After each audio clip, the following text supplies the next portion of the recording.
A Federation of Union Workers, including Public Services International, gathered yesterday in the FCT Abuja to deliberate on strategies to protect and defend human rights of internally displaced persons in Nigeria. PSI, in collaboration with other trade unions, established a project to provide voices for the IDPs, thereby calling on the federal government to tackle climate disasters and conflicts across Nigeria. KAFTAN correspondent Janet Ariyo has more. 9 out of the 24 countries in Africa have been recorded with the highest number of displacement cases, where Nigeria has been recorded to have the highest number of IDP in West Africa, with an estimated number of 3.2 million IDPs. The Medical and Health Workers Union of Nigeria and the National Association of Nigerian Nurses and Midwives, under the umbrella of Public Services International, therefore gathered in the nation's capital to defend the human and labor rights of IDPs. While speaking, the National Project Coordinator PSI, Abiodun Badru, stated that the project is designed to carry out strategies for addressing and improving the conditions of workers affected by internal displacement. PSI Health and Social Care Sector unions play a unique role as they represent workers, providing services to IDPs and to their host communities. At the same time, they also defend workers' human and labor rights, including IDP workers. IDPs in Nigeria are living in deplorable and insecure conditions.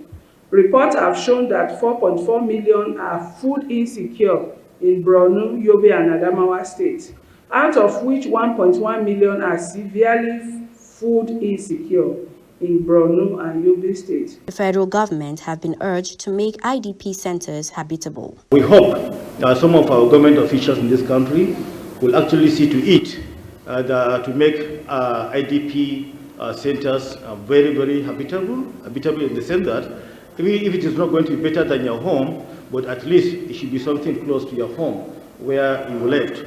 Also, the Nigerian Labour Congress reiterates commitment to address climate conflict. Based on the figures revealed or read by Sister Adi on the plight of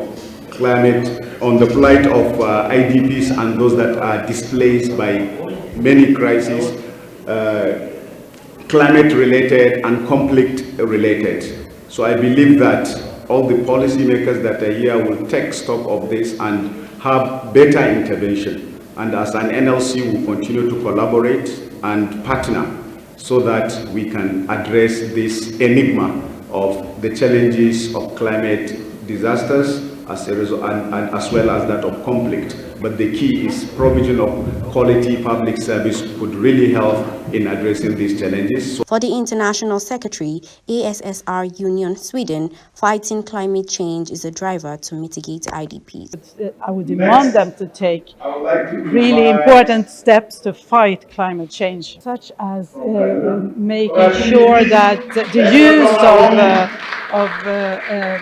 that we do a